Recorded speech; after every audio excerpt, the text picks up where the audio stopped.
Oke, selamat datang di channel Kimi Production. Kali ini kita akan belajar mengenai struktur dasar dari HTML. Nah, ketika kita sudah mengetahui HTML itu apa, gunanya untuk apa buat kita, nah kita harus belajar juga mengenai struktur dasar dari HTML. HTML tersusun dari beberapa elemen-elemen. Jadi ini adalah gambaran dari struktur dasar dari HTML yang harus ada pada HTML. Yang pertama adalah bagian deklarasi. Bagian deklarasi berisikan tanda seru doctype HTML dan HTML lang sama dengan eng. Jadi maksud dari doctype HTML itu mendeklarasikan bahwa yang kita gunakan adalah HTML5. Mengapa begitu? Karena ada beberapa perbedaan dari deklarasian antara HTML5 dengan HTML4. Jika di HTML4 itu deklarasinya seperti ini.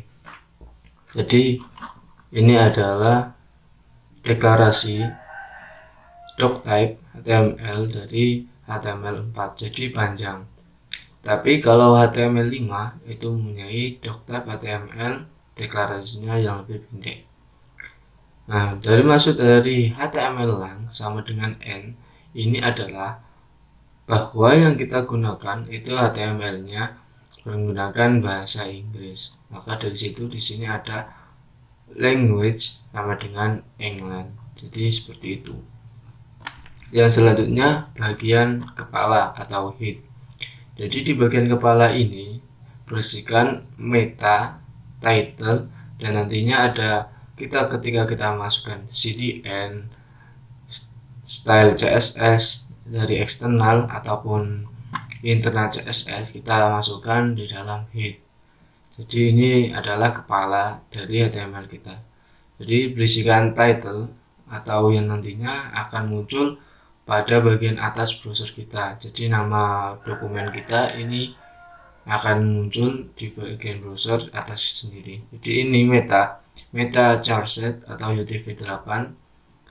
Ini adalah instruksi kepada browser agar HTML kita diterjemahkan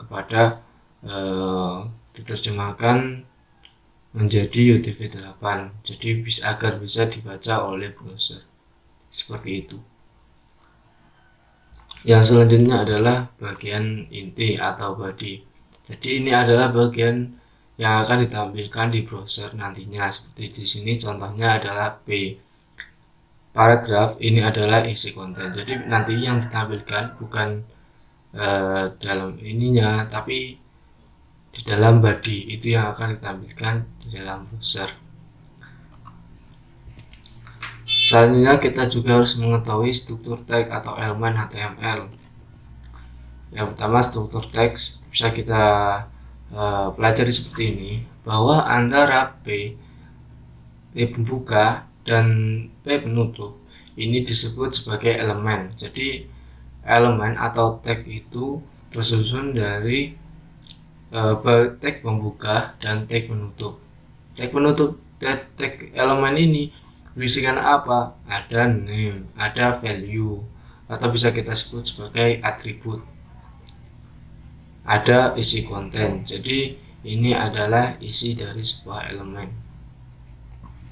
Apakah elemen bisa diisikan di bawah elemen ada elemen lagi? Bisa. Seperti contoh ini.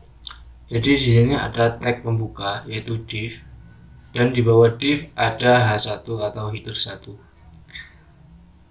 Jadi elemen heading atau heading 1 sebagai child dari div. Jadi h1 ini adalah anak dari div. Dan image ini juga anak kedua dari div.